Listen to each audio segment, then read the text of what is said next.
27 with boxing's biggest names, boxing's biggest stories, boxing's biggest fights, greatest memories and moments.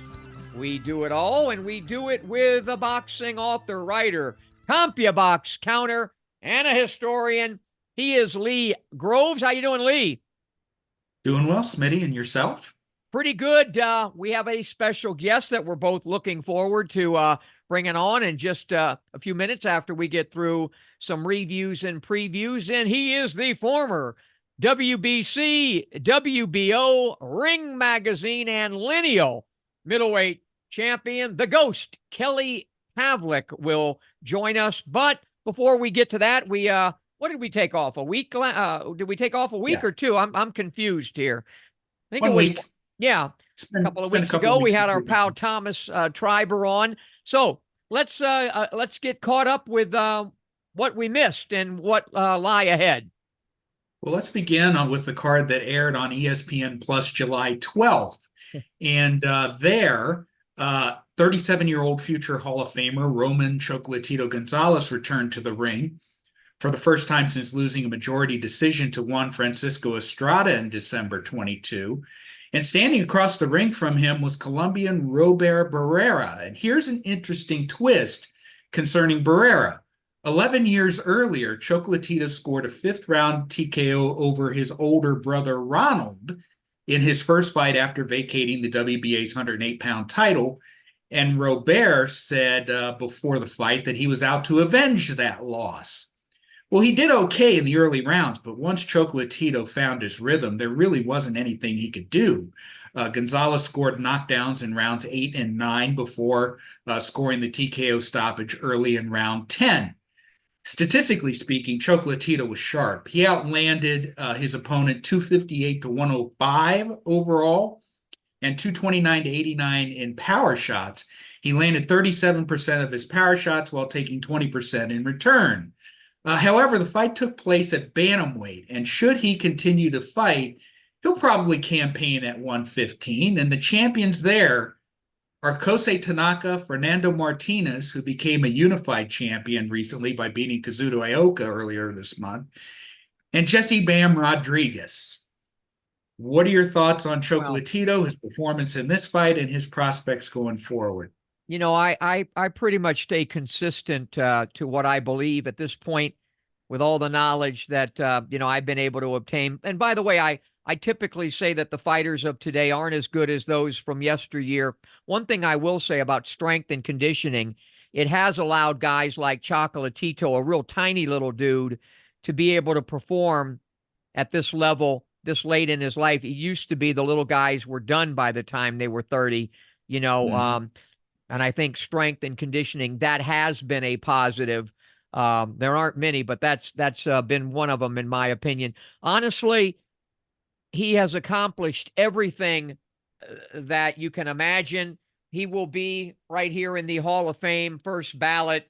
And if I would assume he has the money to take care of himself and his family. So I would call for him to ride out into the sunset, do it the right way. He's not going to be ever as good as he was. And the good that he is now is not good enough to beat a guy like Bam. So I would like to see him, take the high road and head out. But I doubt it'll be that way. But anyway, we'll move on. Yeah, we move on to the following day on ESPN, where the main event saw Raymond Muratalla score a 10-round unanimous decision over Tevin Farmer. And actually, this wasn't the original main event. The original main event was supposed to have had Janibek Alimhanallah defending his title against Andre Mikhailovich, his 2 belts. But because he suffered severe dehydration shortly before the fight, he had to withdraw, and Muratalla was moved up to the main event. And by the way, that's when I say that there's not a lot of the strength and conditioning stuff is negative.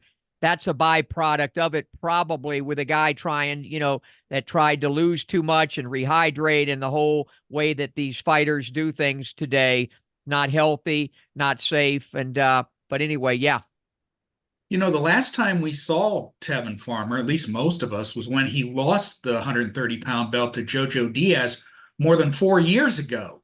But he showed against Muratalla that he has many of the old skills.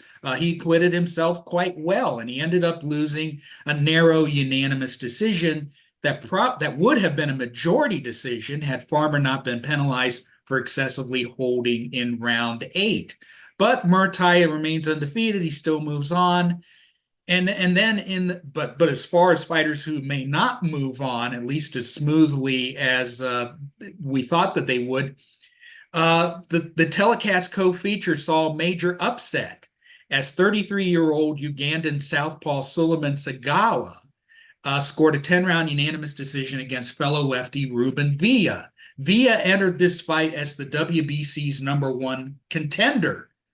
Segawa, I think, nailed down the decision in the second half. He came on strong, and he outworked Ruben Villa. And Villa's usually normally a defensively good fighter, but Segawa landed 35% of his power shots compared to Villa's 34%. Villa's usually hard to hit, but he wasn't on that night. And now he's lost the #1 contendership in a possible fight with WBC champion Ray Vargas. It's really sad because I really like to see him fight Villa, but we'll see what happens. He's rebuilt his career before. I hope he gets to rebuild it again. Then we move on to DAZN.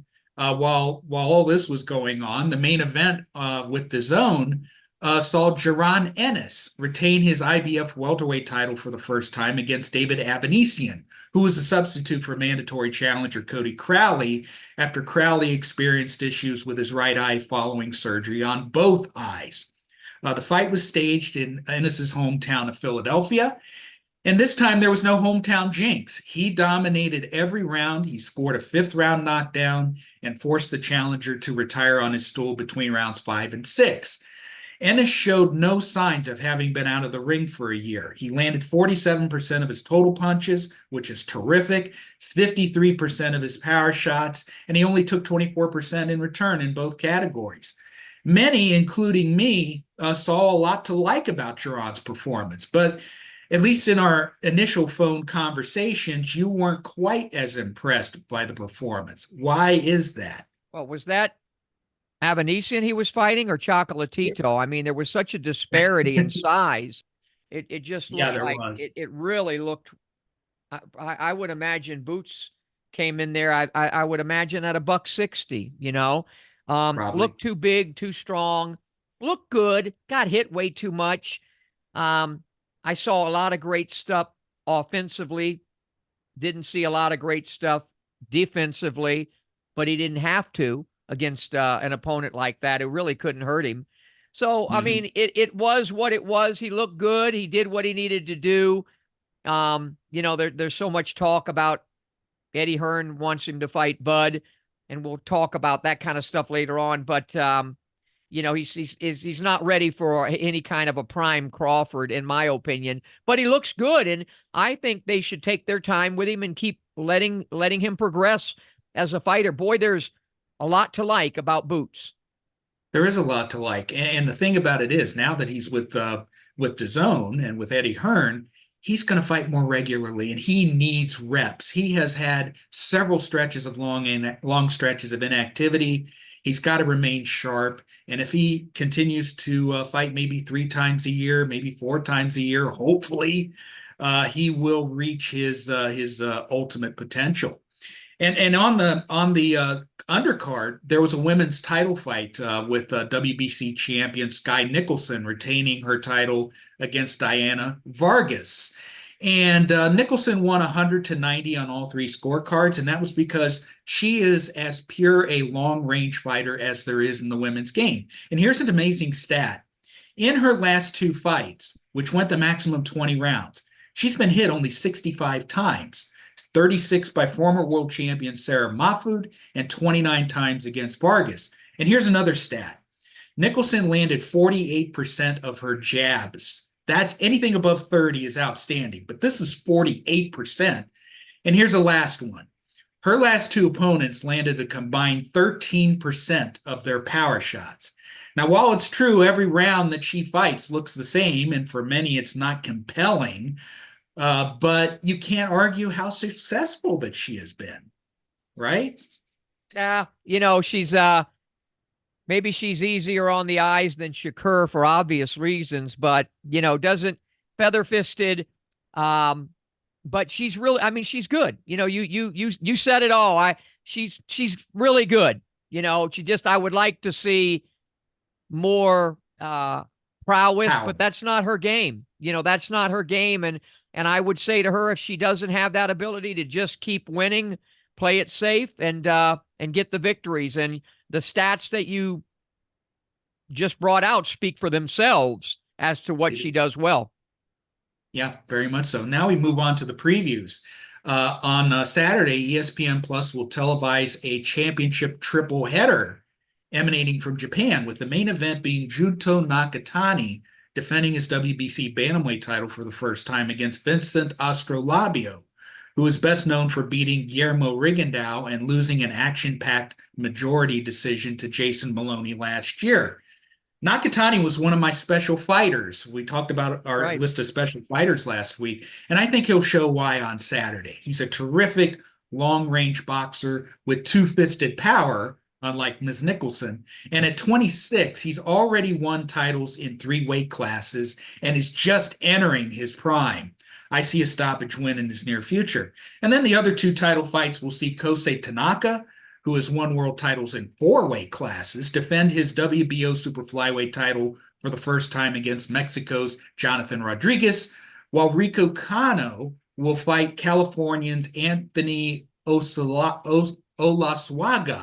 That's a hard name to say, for the WBO flyweight title that was vacated by BAM not too long ago. Although Asuaga has had only 7 professional fights, this is already his 2nd world title shot. 2 fights ago, he was stopped in 9 rounds by then WBA, WBC light flyweight champion Kenshiro Teraji. And on the undercard, we move on to another fight card on Saturday, which is on DAZN. It's DAZN pay-per-view. On the undercard of Jake Paul's fight with Mike Perry, 3-belt featherweight champion Amanda Serrano will face Sledgehammer Stevie Morgan at 140 pounds. Now, Serrano was originally set to face undisputed 140-pound champion Katie Taylor on this date. But after Mike Tyson fell ill, Paul's fight with Tyson was moved to November, and so was Taylor Serrano too. And as for Morgan, she enters the fight with a glossy record of 14-1 with 13 knockouts, and she's won her last 6 by first-round knockout. But here's the catch. All of those first-round knockouts were scored against novices or opponents with poor records. I expect Serrano to get the job done, probably on points, but we'll see. Yeah, we'll see. Well, great job of getting us caught up since we were off last week. And when we come back, looking forward to this one, the Ghost, Kelly Pavlik, will join us, former middleweight champion of the world from Youngstown, Ohio. We'll hear from Kelly right after you hear this. I got 2 options. Option 1, I can accept defeat. Option 2, I can get up. I can get tougher. I can get faster. I can get stronger. And then I go get mine.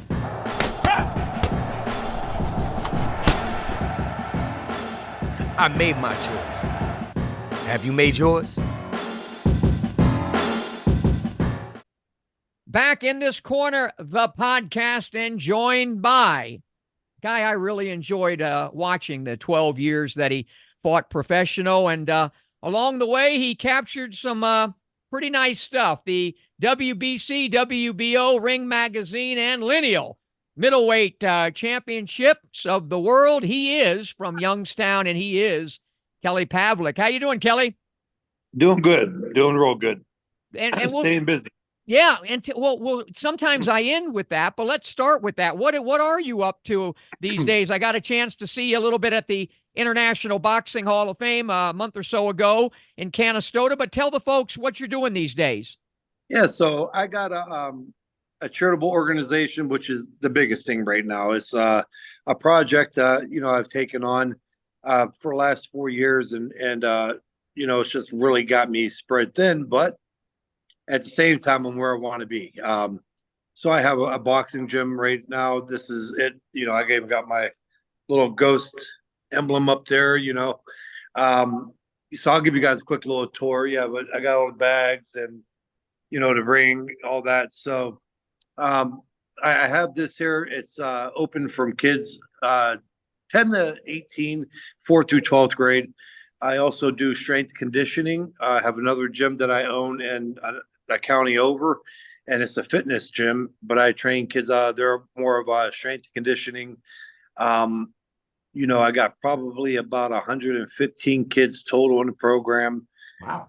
Working on adding to the program counseling services, tutoring services, and after school meal programs.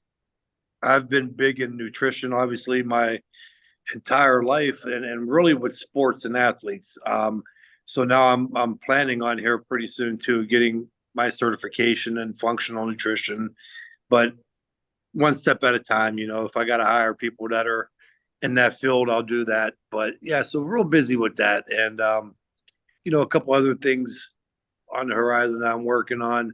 But just consumed with the kids, the regimen, the strength, not just boxing, but I got football, baseball, basketball, wrestling, and coming up with the different workout regimens for them on that, and organizing, putting everybody in their places, and keeping this going. It's a lot. Yeah, well, maybe the next Kelly Pavlik, Ray Boom Boom Mancini, Harry Arroyo, or Paul Spatafora is somewhere in that gym. Tell the folks, so let's go back. Did you play other sports before getting into boxing? Yeah, I did. I was baseball. I played baseball, believe it or not, up till almost 18 years old.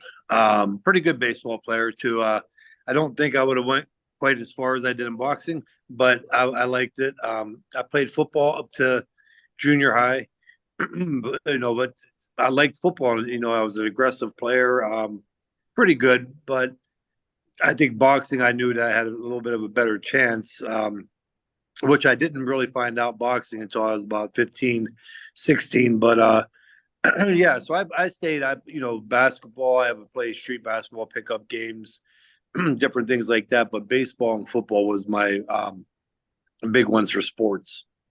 Tell us about when the boxing bug really bit you and how you got into it as an amateur. You or were quite the amateur as well. Tell us about the embryonic stages for Kelly Pavlik.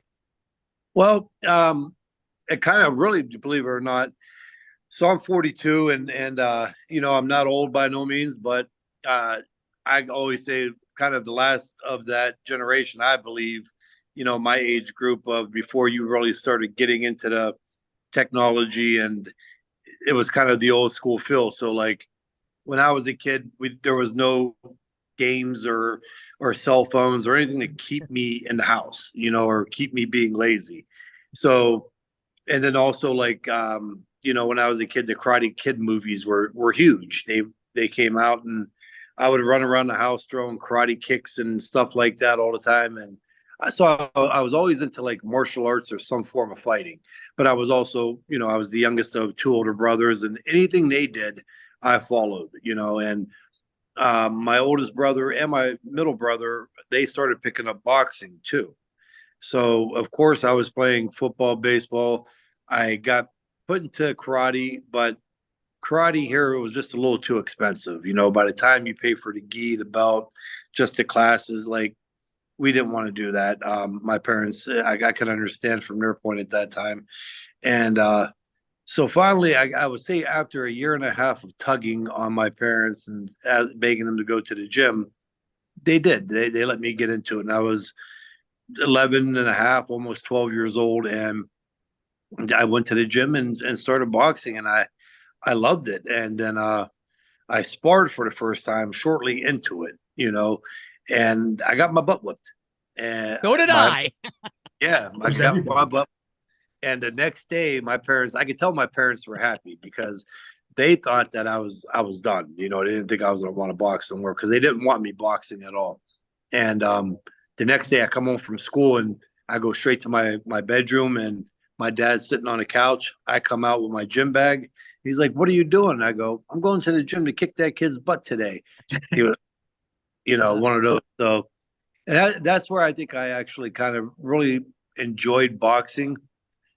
I would say, though, where I knew that was going to be my calling, I would say right around the 15, 16-year-old age, that time frame right there was when I knew I had a chance in boxing, just from the tournaments and sparring certain people and professional fighters, pro fighters locally that were, I had a kid, Kenny Signorani. He fought Julio Cesar Chavez right after the De La Hoya fight, and it was kind of a tune-up for the second Chavez rematch. And here I was at 15, almost 16 years old, his number one sparring partner. Did you pattern when did Jack Lowe come into the mix? I was with Jack from when I, started amateur boxing till probably about, I think it was 2010 or 11 when I went over to Robert Garcia. Because whatever went, your fundamentals, before I tossed to Lee, you were very, for me, as a guy watching you were very fundamentally sound. I mean, the everything off the jab and the right hand, come back with the left hook. Again, very fundamentally sound. Was there any fighter or fighters that you or Jack patterned yourself after? No, actually, I was a very sharp boxer early on, especially the amateurs. And, in the amateurs, your power makes a difference, but it's not the whole thing. Knockouts don't come quite as easy as the pros. And I won a lot of tournaments and qualified for the Olympic trial team, mainly off of my boxing. And then, kind of fell into that mode. I'm not blaming trainers or anyone, but kind of fell into that mode of power puncher, walk you down, load up. But I'd never had, it was the interesting thing with me, a lot of kids, you always seen, they would have like posters of somebody they idolized, a poster on their wall or something like that. Again, back in the day, we would take the KO magazine or the Ring magazine and cut the pictures out and put them on our wall. I never had like a favorite, but I always loved watching kind of everyone. And I guess if there was anyone that I took a lot from, I would say Oscar De La Hoya. I thought, when Oscar boxed, he was very slick, but it wasn't a flashy, slick. He was in, out, hands up, parrying punches, blocking punches, and countering. And, I really liked that. That was fun for me to watch and be able to do that. Sugar Shane Mosley was fantastic to watch. So there was a lot of guys that I just kind of, a little bit here, a little bit there. And then, as you go, you kind of transform it into your own kind of style. And if you watch some of my fights, I had a lot of things I did on my own, from just the way I would throw my hook to set up the right hand to how I kept my hands open when I would, throw my punches catch them, keep them up here. But when I would punch, I would keep them open to the point of contact and then close them right at the last second. A lot of different things that I picked up and kind of created into my own style. Worked out pretty damn well, Lee.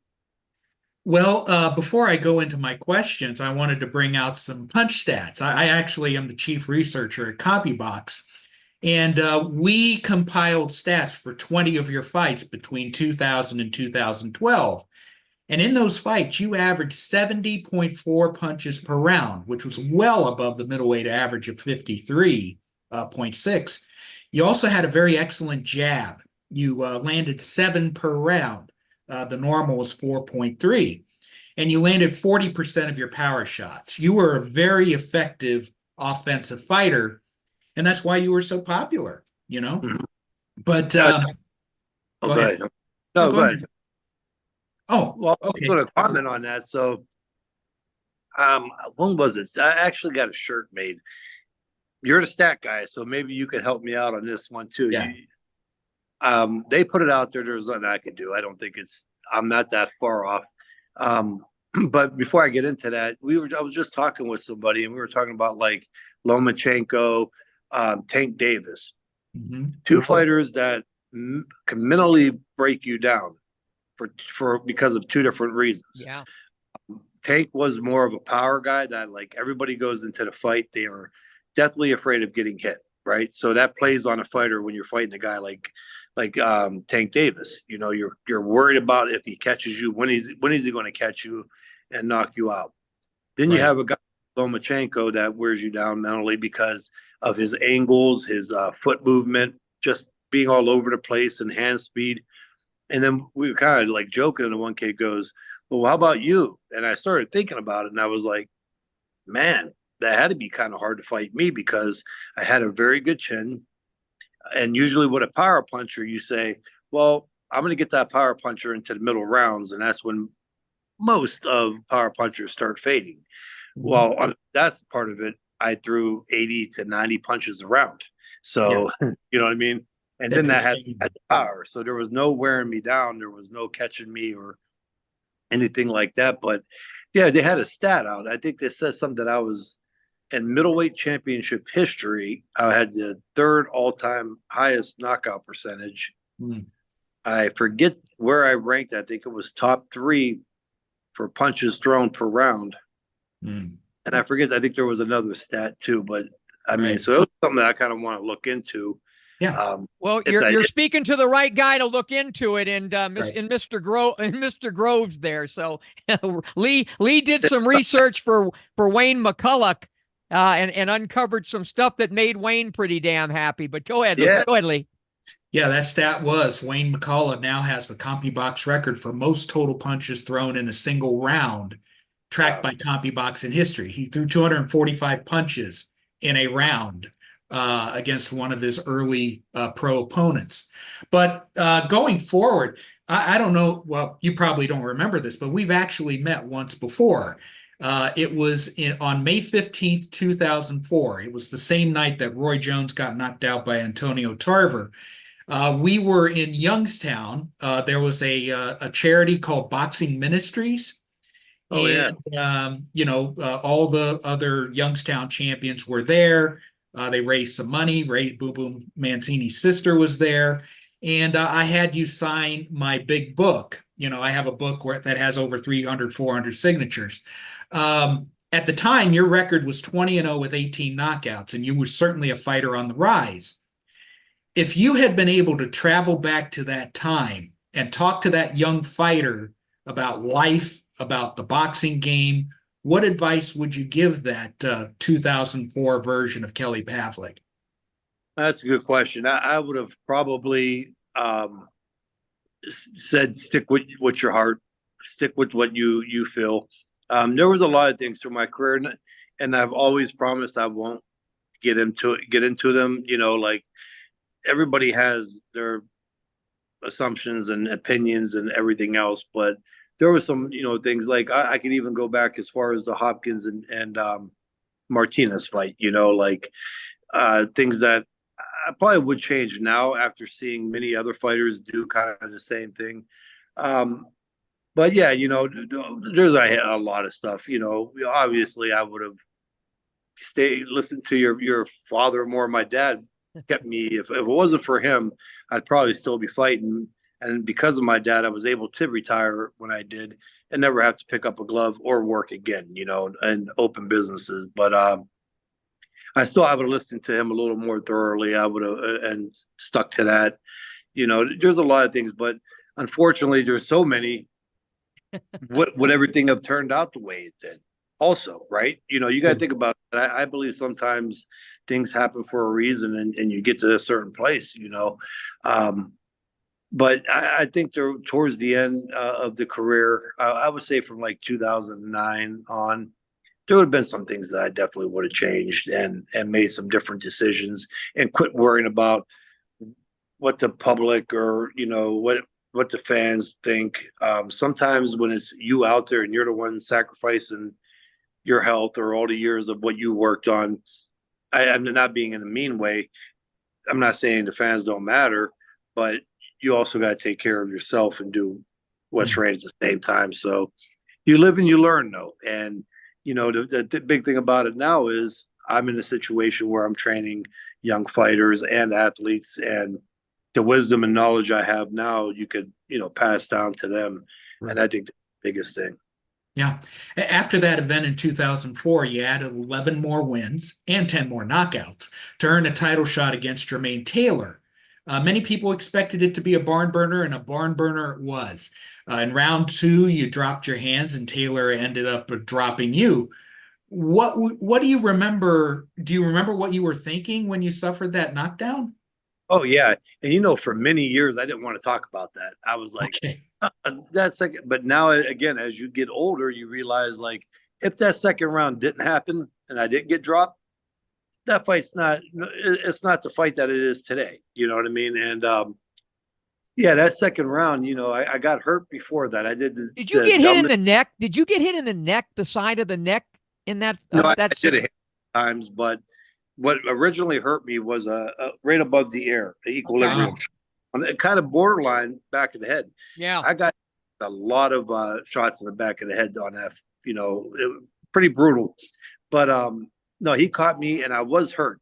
And then I did that, dumb mistake of sticking my tongue out, like, oh, I'm not hurt.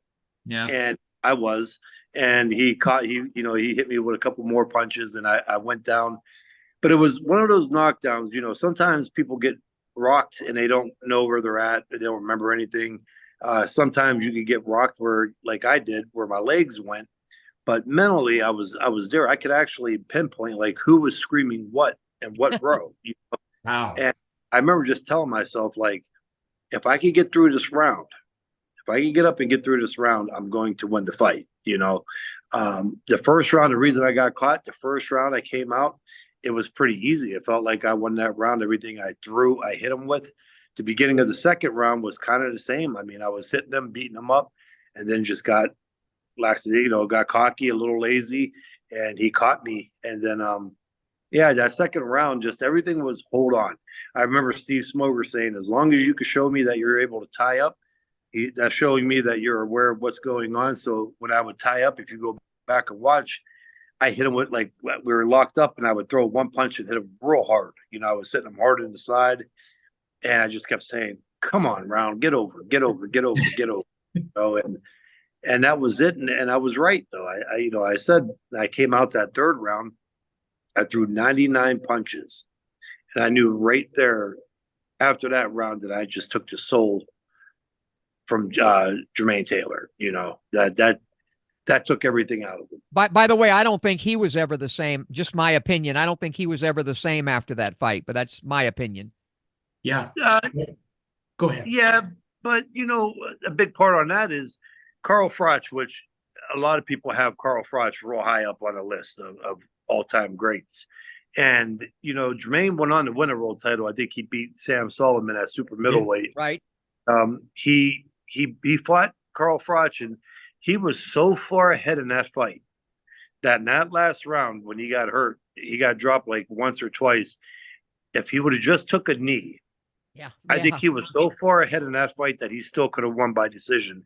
Mm-hmm. But at the same time, who knows? That was a brutal knockout. I see a lot of things when they show the replay of that fight all the time on social media outlets, and you see some of the comments like, "Oh, well, they let Pavlik go, but they didn't let Jermaine." Come on, I was able to show that I could hold on. Yeah, he was slumped. He was out cold in that corner, and I don't know. That could have been the start of the end for Jermaine Taylor. Smoger, may he rest in peace. He was a good friend of mine and did an entire show with him on In This Corner. And I talked to him about that. The announcers kind of missed it because there was a right hand you threw that literally froze Taylor before you went in and did the coup de grace. He was like on a frozen rope, and because I picked you to win that fight. And I remember when you landed that right hand, but that is one fight that, because if you scripted it, it's like a Hollywood script, the way it ended up. As I go back to Lee, I just always enjoy the Miranda fight, a pair of sevens. That was a pretty fun one to watch as well. Lee? Every fighter wants to be a champion, but few actually reach the mountaintop. Can you describe the euphoria that you felt at the moment that you realized you'd just become a world champion? Oh, yeah. And the sad thing on that is, at least from my experience, I'm not going to speak on all the other world champions. You're the world champion. It's such a great feeling. But I truly don't believe that you realize that And even though I defended my title for 3 years, I kept those belts. You don't really realize it until like it's all over with. When you're done, when you hung them up, and then you sit back and you see some of the things like, and it could be big things or small things. Being able to talk to a big band that's your favorite band, and not only just being able to talk to them, but because you were a former world, the perks, I would say, I guess. Like, then you kind of sit back and you realize, like, I would never have this opportunity. Or when you walk past your belts in a trophy case and you look at them, I think that's when it really sets in. But absolutely, when that moment first comes, you're just, everything goes so fast. It does change your life. Everything is changed from that point on, and it is a heck of a feeling. And you're just like, I know I'm the champion, right? But again, on the other part of that, you don't appreciate it or really realize what you did until all the chaos slows down. Yeah. Leading up to that first fight with Taylor, you were portrayed as the next great fighter hailing from Youngstown. And the modern line at least started with Boom Boom Mancini and Harry Arroyo. It continued with Greg Richardson and Jeff Lampkin. That's a lot to live up to. How much pressure did you feel during that time? And was it a relief when you did win the title? A lot of pressure. And that's kind of going back to like even the Hopkins fight, we wanted to really postpone that fight. But because so many Youngstown fans had already bought their tickets, and of course it being in Atlantic City, there was no way, because I did not want to let the fans down, even though I was already world champion too, and this was at a catch weight.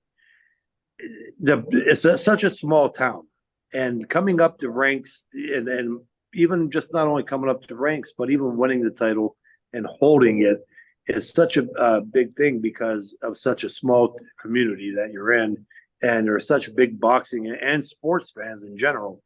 But yeah, coming up, and all those champions kind of around the same time, almost the same decade. I think maybe Lampkin was 90s. Yeah. But I think Richardson, Arroyo, and Mancini. Yeah. Yeah, and I believe that Arroyo had the IBF towards the end of Mancini's reign at lightweight with the WBA. Yeah, they were simultaneous, I believe. From Youngstown, from a small little city. So that's a lot of pressure, like, if people don't realize that either, like, you take like Philadelphia, Michigan, California, those are huge boxing cities, but how many really were born and raised, from those areas if you're counting the number of champions? And Youngstown, every one of us was born and raised in the city, and it's a hell of a feat, and I think it's sometimes overlooked. There's not much you could, brag about, I guess, but you could say that for such a small city to be able to put those numbers out is pretty impressive, because 5 world champions in 40 some years, that's a lot of champions, and that's not a long period. Next week on the program is scheduled to be another former champion from about 100 miles away, Paul Spadafora. Was the pressure you just alluded to, or the reality of what you just alluded to, being there in Youngstown, being a hero, being a great guy, did that lead to some of the issues with drinking that would lead you to rehab a few times? Was that part of the issue? The pressure of, that's a lot of pressure, Kelly, when you're there. Everybody you walk in I would imagine you didn't pay for many drinks. Was that part of the problem, or did that create part of the problem? Yeah, almost kind of like the Mickey Mantle syndrome, I guess that's what they used to call it, right? Yeah. Everyone will buy him drinks. I don't know. I don't use that. I don't. I mean, could have played a part, and I was out living, at Youngstown. I hate to say it, but that's what I would say 90% of the population does, is go out and hang out. When most of your businesses, the ones that survive, are bar and restaurants that do that. But so I wouldn't say that. I wouldn't put the blame or pass it off. I don't usually do that either. Ain't no excuse. I was a kid that was accomplished one of my big goals that I was reaching for. And It could have been a handful of things, just once you start going down that road, sometimes you stay in it, Yeah, it's having fun doing this, and I think where I pulled everything together wasn't so much. I think I was just tired of all the things that I made headlines for were very petty. You know what I mean? If you really think about it, as an athlete, compared to most, BB guns, four wheelers, and those were headlines. But it was too often. It started becoming something that was happening a little too often. And then, of course, when I have kids now, everything I do, if I jaywalked the wrong way, it was headlines, and my kids or the kids that they go to school with, their parents see it. You know how that goes. It trickle down from there. It's just, oh, your dad again, blah blah blah. So my thing was, is it worth it? First of all, is obviously we know not healthy for you. Secondly, some of just the run-ins and the press, the bad press I was getting was starting to become too consistent, over time. And so yeah, I mean, I don't blame. Nobody put a gun to my head and say, hey, you got to go here.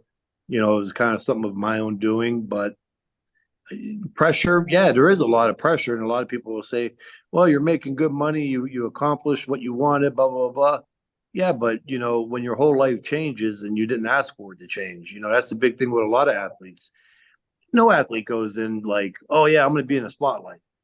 Every athlete goes in wanting to get into the NFL, get to the NBA, win championships, and the same with a boxer. Like when I started, I never thought about popularity or signing autographs, or if I go to Walmart after winning a world title, does that look bad? I wanted to be a world champion, but you have to deal with all those things that come with it once you do win the world title.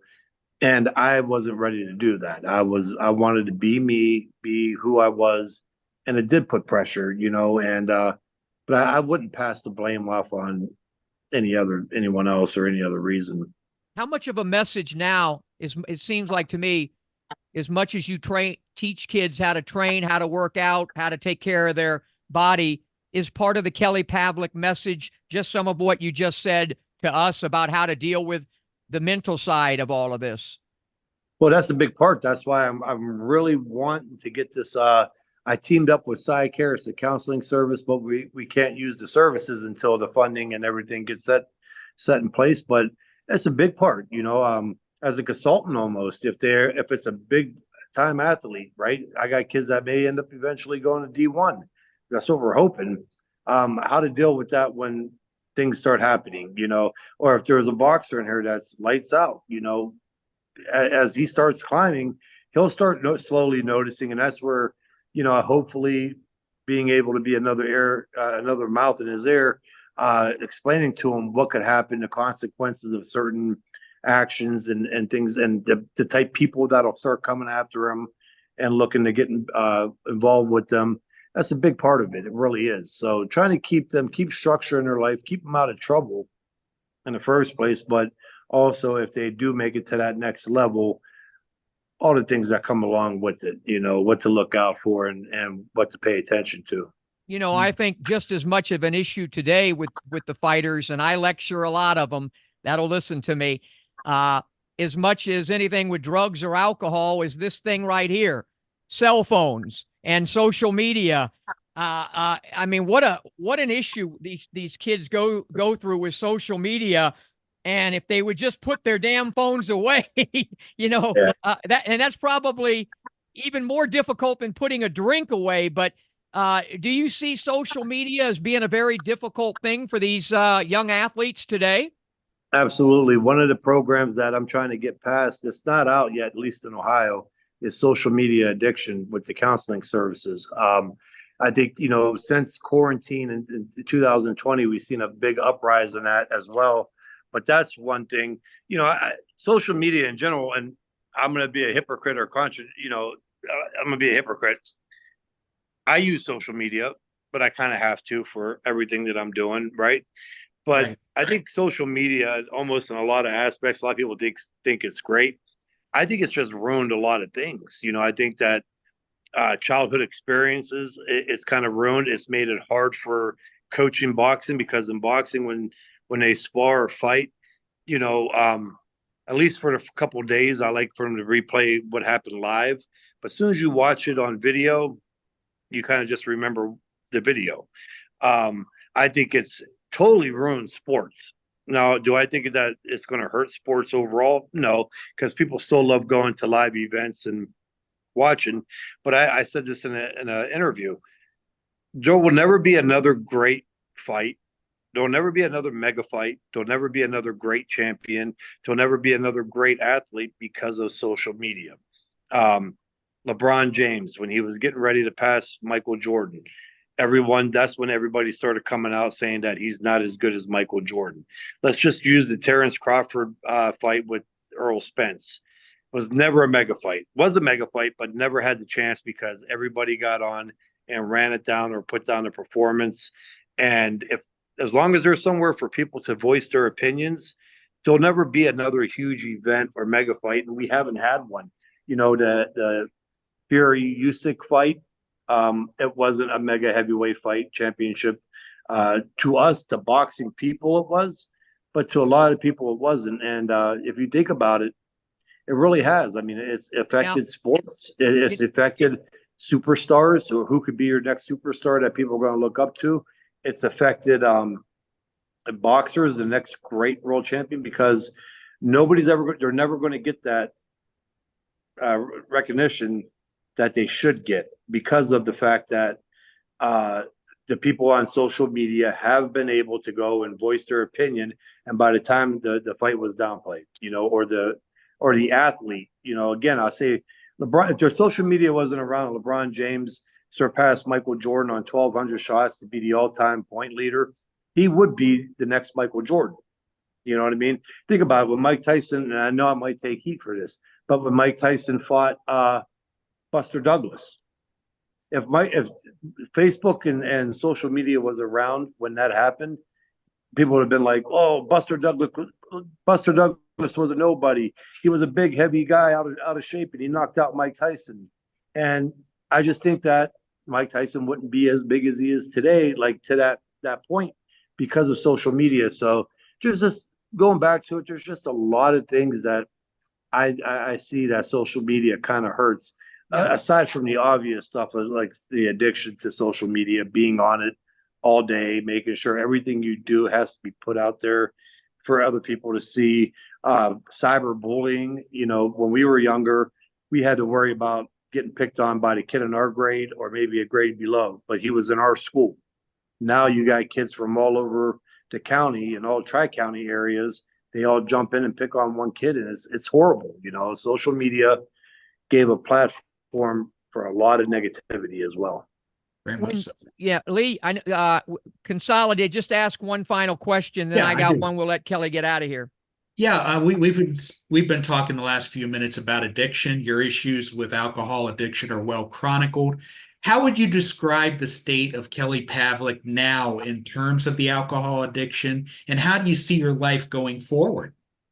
I see it good. I mean, right now with everything in place and this project and running this, because now you got a lot of young people's lives in the hands, pretty much, I guess to say, in a certain way. Being able to help them produce great athletes, produce great students, produce great citizens, you know what I mean? Just it's on, and that's the whole vision of this program right now. And then obviously, like anything I set my mind to, I do it, and I do it hard. So like business wise, the businesses that I run on the other part of that, I want some of the best gyms. I want some of the best athletes to come out of gyms. So that's where it's at now. I mean, I'm just constantly moving. I got my kids, you know, my daughter, she's getting ready to go off to college this year, and, you know, preparing her for that, you know, along with my wife. My son, you know, he's in sports, and trying to balance where I'm able to still put enough time to get him ready as I'm getting all the other athletes ready and be there and supportive. So it's definitely a lot, and they've been great with this whole process of, you know, helping me get everything moving. But I think that's enough right there to kind of keep you down a certain path. How does I always had wanted, when I was regularly shooting my television show in this corner where we'd sit down and then do an in-ring. I had always wanted to do that with you. We never were quite able to make it work, but I will end this interview with the way I would have ended it had we done it then. How does Kelly Pavlik want to be remembered as a fighter, and more importantly, as a man? You know, I would love to get into the International Boxing Hall of Fame. I would love to get into the national. I got into the Atlantic City. Everybody does want that, right? To be dead honest with you, though, I held some of the biggest world title belts that you could possibly have. You know, I've had the ring lineal. To me, the ring is, yeah, it's not a sanctioned world title, but if you have the ring, that's the highest honor almost that you could possibly get, because that's saying you are the man in that weight class. WBC, huge title, and has been huge, you know, and obviously WO is great. I accomplished something that not many people could accomplish, right? If you really break down how many world champions out of the millions of boxers worldwide, I'm happy where I'm at. And what I want people to remember is kind of what they're already starting to remember, I believe, is that when I came to fight, I put on a show and I gave everybody their money's worth, right? Yeah. I think we all remember that, from Gotti, Mickey Ward, to, you know, Diego Corrales, and even the throwbacks to Rocky Marciano and those eras, the great eras of boxing. I came and I fought, and there was no backing down. There was no taking knees or quitting fights. When Kelly came to fight, you were kind of getting your money's worth. And that's what I want, you know, to be honest with you. Everything else would be a plus, you know, it really would. But yeah, I would say that. I would just say a ballsy guy, you know, and then obviously, you know, am I at the mainstream as far as celebrity wise, that everything I still do, even after retirement, is out there publicly? No. So my local hometown don't know the stuff that I'm doing with the, you know, trying to help the youth. And I've always, since the time I won a world title and people wanted to use my name, I've always done charities, and I did them under the radar, so people didn't know. I've always been involved, and I love helping, and I love giving back and doing as much as I can. And I didn't want the recognition for it. And even now, you know, you kind of got to ask for the recognition because it's my charity and you're trying to make it sustainable. And but that's now, you know, people that know that what I'm doing, that's it. But again, on the flip side of that, if they know or if they don't know, I'm going to continue doing what I'm doing because it's what's needed to be done, especially around here. Yeah, it sounds like the same kind of work that you did inside the ring. You do it with some drama and certainly some style, and you got it done. You put Kelly Pavlik in the ring with Steve Smoger. There's going to be something exciting that would take place. You created a lot of great memories. Great seeing you at the International Boxing Hall of Fame. We'll certainly get you back on in the future, and we wish you the best in all of your endeavors. Oh, thank you. I appreciate you having me on as well. All right. The Ghost, Kelly Pavlik. We'll be back to wrap things up right after this. I got two options. Option one, I can accept defeat. Option two, I can get up. I can get tougher. I can get faster. I can get stronger. And then I go get mine.